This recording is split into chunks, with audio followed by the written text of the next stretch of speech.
सुप्रसिद्ध समाज सेवी भारत चौहान ने कहा कि शादी से पहले मेहंदी की रस्म में आज लाखों रुपए खर्च किए जा रहे हैं। जो कॉकटेल, शराब, कबाब पर मेहंदी की रस्म का बहाना बनाकर और देखा देखी में ये सब हो रहा है, जो सभ्य समाज के लिए उचित नहीं है। जौनसार बाबर समाज में शादियों के अनेक रूप हैं।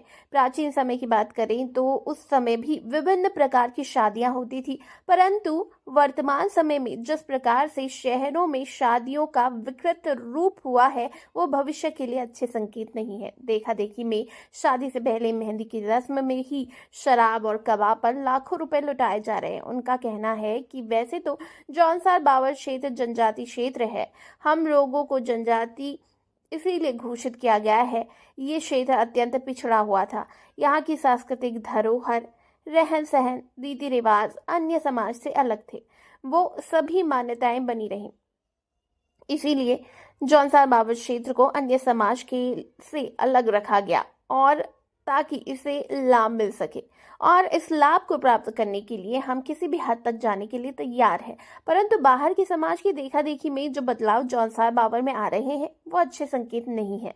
भारत चौहान ने कहा कि समाज का एक तबका ऐसा है जिन्हें अपनी रोजमर्रा की दिनचर्या में रोजी रोटी, कपड़ा, छत तक नसीब नहीं होता, जबकि बाहर की जनजातियों में ये सब भी नहीं है। वर्तमान समय में जिस प्रकार से विवाह से पहले मेहंदी की रस्म में बेइंतहा खर्चा किया जा रहा है, वो शायद उचित नहीं है। किसी को तो आगे आकर रोक लगानी पड़ेगी। विवाह के मौसम में विकासनगर, हरबटपुर, जीवनगढ़ आदि के वेडिंग पॉइंट ऐसे गुलजार रहते हैं जैसे मानो स्वर्ग धरती पर आया हो। जितना खर्च शादी में होता है, उससे अधिक खर्च मेहंदी की रस्म में होता है। लोगों से अपील करते हुए कहा कि एक बात जरूर अच्छी है, मेहंदी की रस्म में जौनसार बाबर की महिलाएं अपने पारंपरिक घाघरा, कुर्ती, ढाटू और पारंपरिक स्वर्ण जड़ित आभूषणों से सुसज्जित होकर पहुंचती हैं।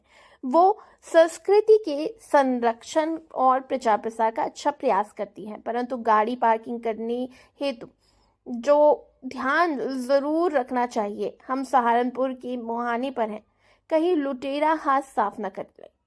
श्री चौहान ने कहा, विगत वर्ष में मैंने ये देखा है और एक लेख लिखा था जिसमें विकासनगर क्षेत्र में जौनसार बाबर के लोगों के करीब 100 करोड़ से ज्यादा रुपया शादी में खर्च हो गया है।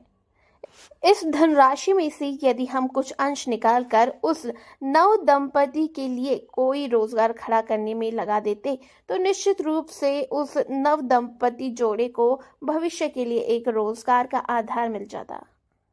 आजकल रोज शादियों का सीजन चल रहा है और शादी के पहले दिन मेहंदी की रस्म निभाई जाती है। उस मेहंदी की रस्म में हम लोग इतना खर्चा कर रहे हैं कि पहले हम शादी के लिए वेडिंग पॉइंट बुक कराते थे और अब हम मेहंदी के लिए भी वेडिंग पॉइंट बुक करा रहे हैं। जितना खर्चा शादी में नहीं होता, उससे अधिक खर्चा हम उस मेहंदी के रस्म में कर रहे हैं। उस मेहंदी के रस्म के नाम पर जो शराब और कबाब का खेल हम देखते हैं, ये मेरा मानना है कि सभ्य समाज के लिए ये बहुत उचित नहीं है। समाज में सब लोगों को चलना है, अमीर भी है, गरीब भी है। इस दिखावे से हमको बचना चाहिए। मेरा मानना इतना है कि जब शादियों में हम शगुन लिखाते हैं तो शगुन होता है। अगर हमारे रिश्तेदार की शादी है तो जरूर हम वो राशि बढ़ा करके लिख सकते हैं, परंतु सामान्य समय में जब हम शगुन लिखाते हैं, मैं ये नहीं कह रहा हूँ कि नहीं लिखवाना चाहिए, बिल्कुल लिखवाना चाहिए, पर एक निश्चित सीमा उसकी होती है। हमारे कई मित्र हैं कि 2100 रुपये लिखवा देते हैं, कोई 3100 लिखवा देता है, और दूसरे ही दिन जब उसके घर में शादी होती है तो इस व्यक्ति को वो राशि जुटा पाना मुश्किल हो पाता है। इसलिए मेरा निवेदन है कि वो शगुन की भी एक निश्चित राशि रखें, ताकि सामने वाला व्यक्ति जब हमारे घर में विवाह हो तो उस समय वो उस अमाउंट को आसानी से दे भी सकें। तीसरा मेरा कहना यह है कि मेहंदी के रस्म में एक अच्छी बात है कि जो जौनसार बाबर क्षेत्र की महिला हैं, जौनपुर रवाई क्षेत्र की महिला हैं, वो अपने पारंपरिक घाघरा, ढांटू, कुर्ती वो पहन करके आती है और अपने स्वर्ण जड़ित आभूषण भी पहन के आती है। बहुत अच्छा लगता है। परंतु मेरा सुझाव यह है कि जब हम गाड़ी पार्किंग में खड़ी करते हैं तो उस अंधेरे में ये जरूर ध्यान रखें कि कोई लुटेरा, कोई हमारे वो जेवर, वो गहने लूट के ना ले जाएं। इसकी भी सावधानी हमको रखनी पड़ेगी। मैं एक बार फिर कह रहा हूँ कि जो मेहंदी में हम अनावश्यक खर्च कर रहे हैं, बेइंतहा खर्च कर रहे हैं, इस पे कहीं ना कहीं रोक लगनी चाहिए। और जो सक्षम व्यक्ति है समाज के, जिनकी आर्थिक स्थिति बहुत अच्छी है, उनको इसकी शुरुआत करनी चाहिए। अन्यथा इस देखा देखी में कहाँ तक जाएगा। हम जितने भी वेडिंग पॉइंट आजकल देख रहे हैं, तो ऐसा लगता है कि जैसा स्वर्ग को हमने पृथ्वी पर उतार दिया हो, और वहाँ पर जो शादी में और मेहंदी में जो सब खर्चे होते हैं, उस पर कहीं ना कहीं रोक लगनी चाहिए।